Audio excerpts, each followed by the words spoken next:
"You're too old to matter," my daughter told me. So I went viral with one message. Before I tell you my whole story, let me know in the comments what part of the world you're listening to me from. My name is Rebecca Chen.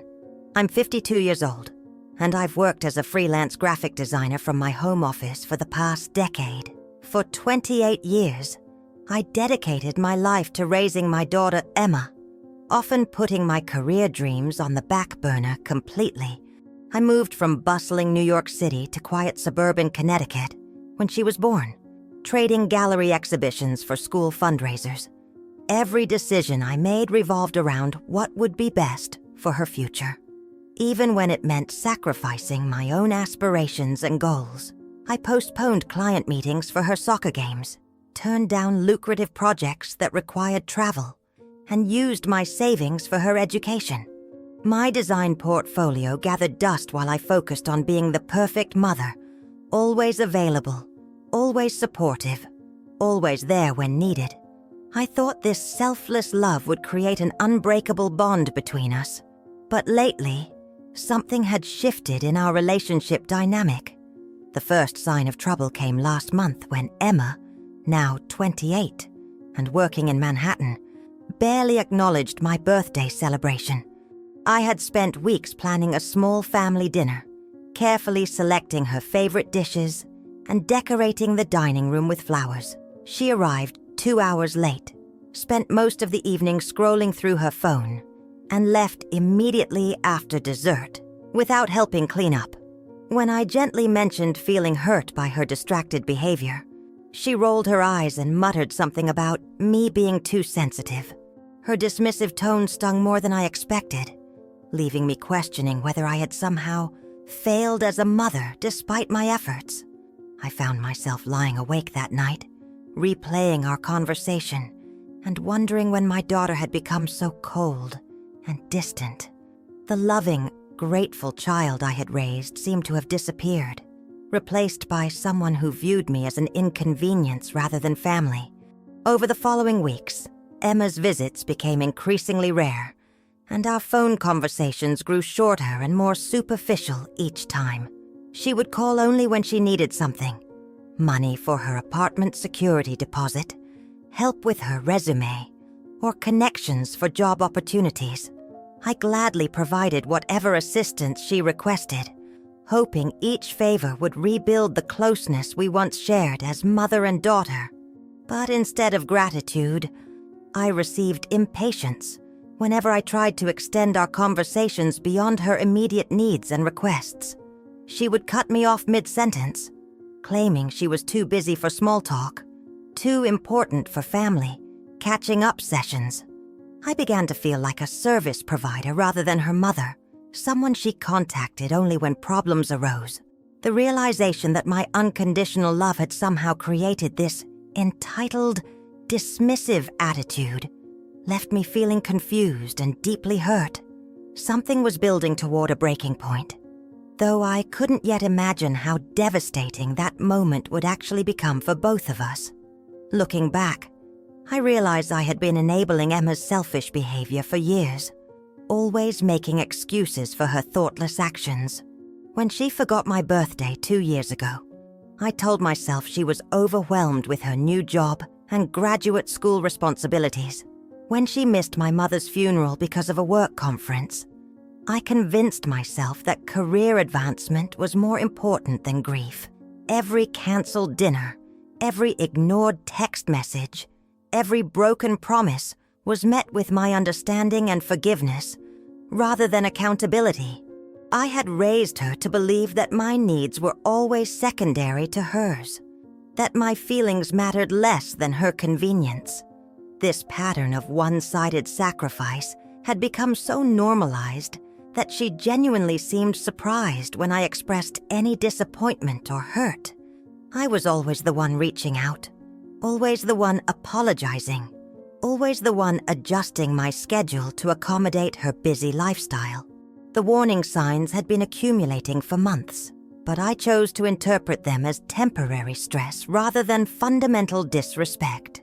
Emma would arrive at family gatherings with expensive designer clothes and handbags, Despite constantly asking me for financial help with basic expenses, she spoke condescendingly about my suburban lifestyle, making snide comments about my simple interests, like gardening and local community involvement activities.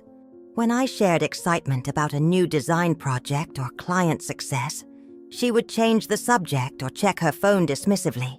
Her friends were more important than family events, her social media presence more carefully curated than our actual relationship dynamics.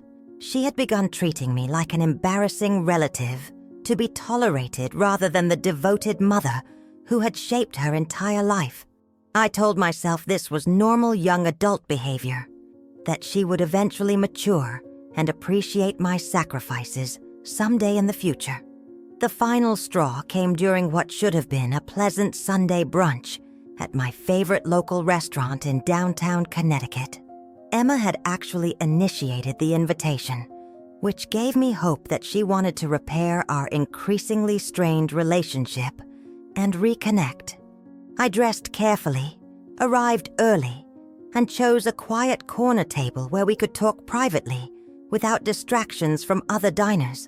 For the first 30 minutes, conversation flowed normally as we discussed her work projects and my latest design commissions for local businesses.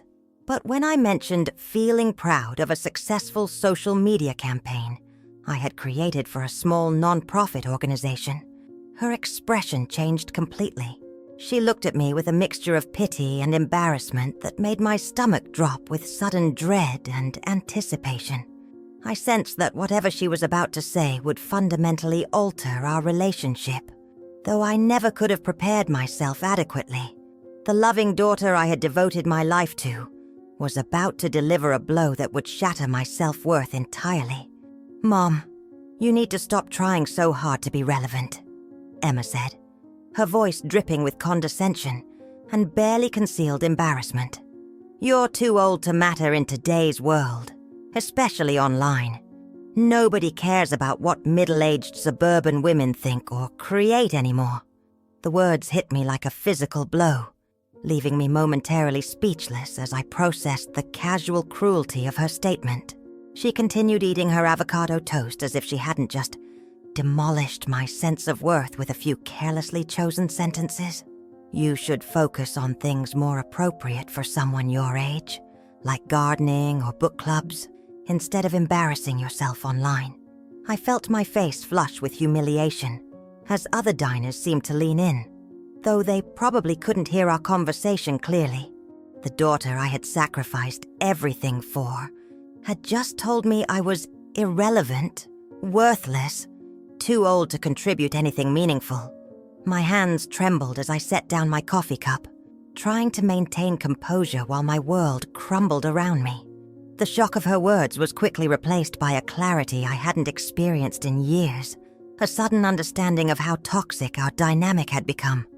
I looked at this entitled young woman across from me and saw not my beloved daughter, but a stranger who had learned to value people. She had absorbed the worst aspects of youth-obsessed culture, believing that age automatically diminished someone's worth, intelligence, or relevance to society.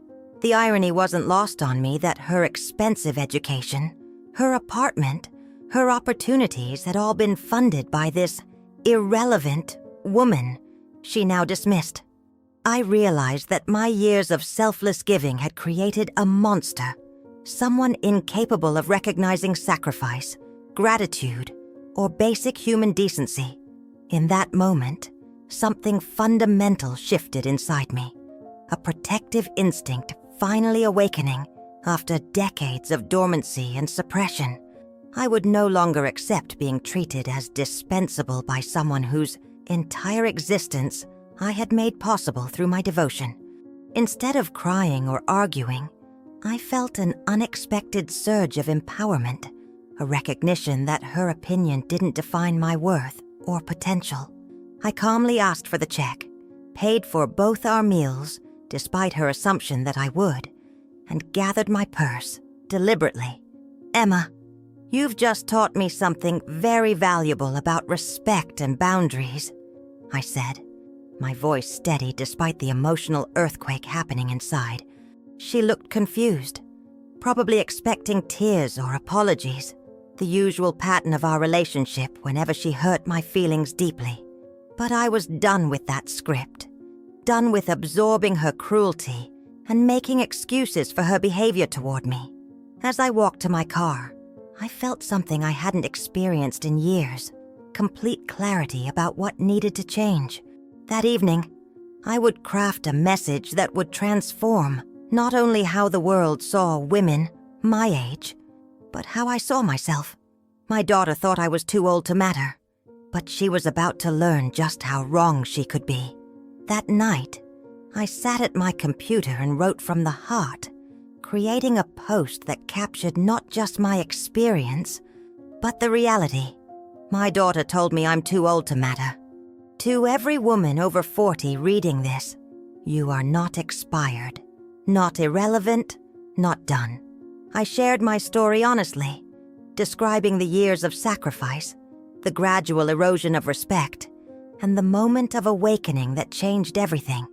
The post included photos of my recent design work, my community involvement, and my life's accomplishments that had been dismissed as meaningless. I wrote about the ageism that makes women invisible after 50 hours, the way society teaches young people to discard older generations. Within hours, my phone was buzzing constantly with notifications as the post began spreading across multiple social media platforms rapidly. Comments poured in from women sharing similar experiences, grateful to see someone finally speaking their truth about family dynamics and societal expectations. Local news stations called asking for interviews, and major publications wanted to feature my story in their lifestyle sections. Emma's reaction was swift and panicked when she realized her casual cruelty had been exposed to thousands of strangers online completely. She called crying, demanding I delete the post immediately, because it was embarrassing her professionally and personally among her peers.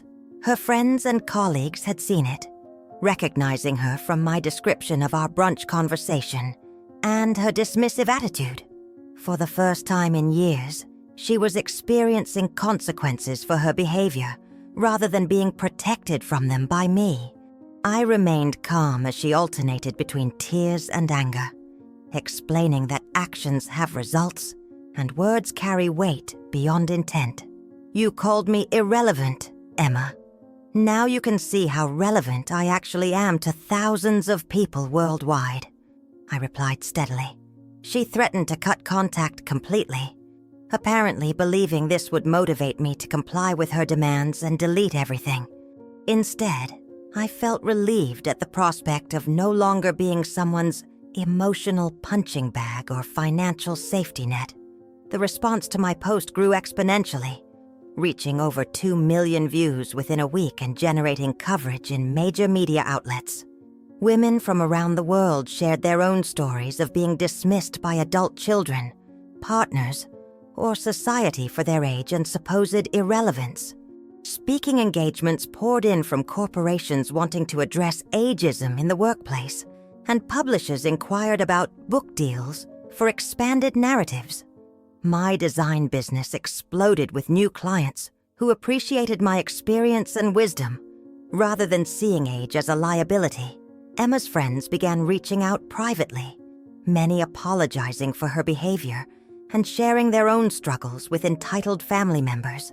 The viral attention brought unexpected opportunities. Consulting work with tech companies on inclusive design, a monthly column in a lifestyle magazine, invitations. My daughter had intended to silence me by declaring me irrelevant, but instead she had amplified my voice beyond anything I could imagine. The universe had a sense of irony, turning her cruelty into my greatest opportunity for growth and recognition. 6 months later, Emma finally reached out not with demands or tears, but with a genuine apology and acknowledgement of her behavior. She had lost several friendships over her treatment of me, as people distanced themselves from someone capable of such casual cruelty.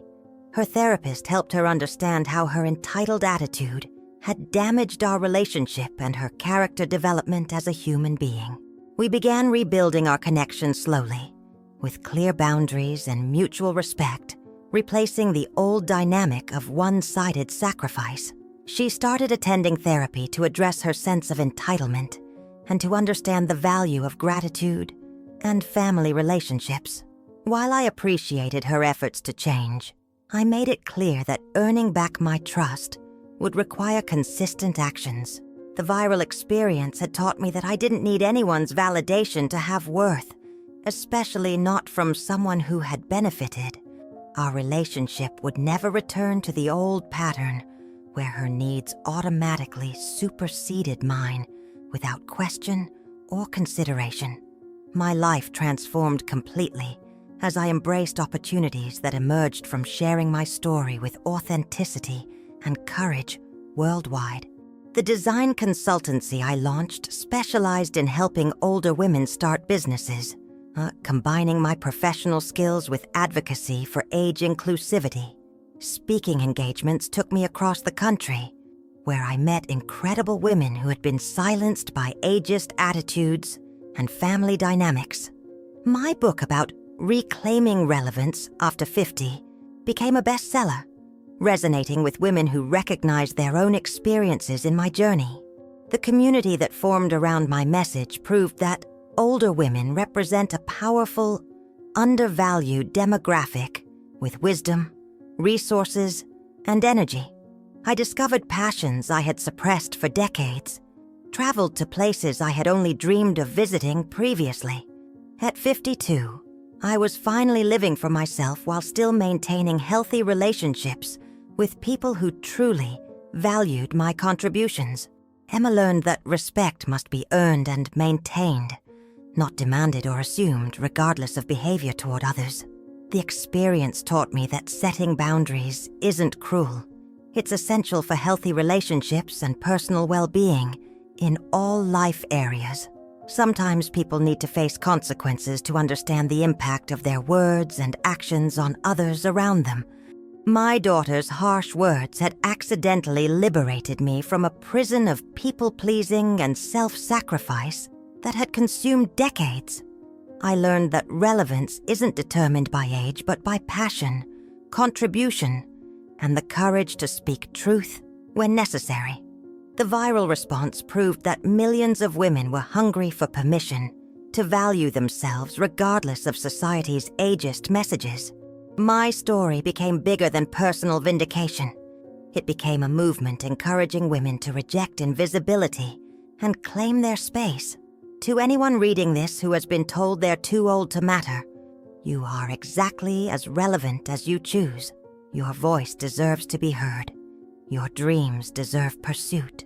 And your worth isn't diminished by anyone else's ignorance or prejudice. The world needs your wisdom, experience, and perspective now more than ever before. So don't let anyone convince you otherwise. Today, I receive hundreds of messages from women who found the courage to stand up for themselves after reading my story online. Grandmothers are starting art classes, mothers are launching businesses, and daughters are learning to treat their elders with respect. The ripple effect of refusing to accept disrespect has created waves of change in families across multiple generations worldwide. I've watched women rediscover their voices, reclaim their dreams, and refuse to be diminished by anyone's limited perspective anymore. Some have left toxic relationships, others have pursued delayed education, and many have simply learned to say no without guilt. The hashtag that emerged from my post continues to trend regularly, creating space for authentic conversations about ageism. Corporate policies have changed because companies recognize the value of experienced employees rather than dismissing them as outdated. My daughter now volunteers with organizations supporting intergenerational relationships, trying to repair the damage her words initially caused. Every day brings new proof that speaking truth creates transformation, and that relevance grows stronger with authentic courage and wisdom.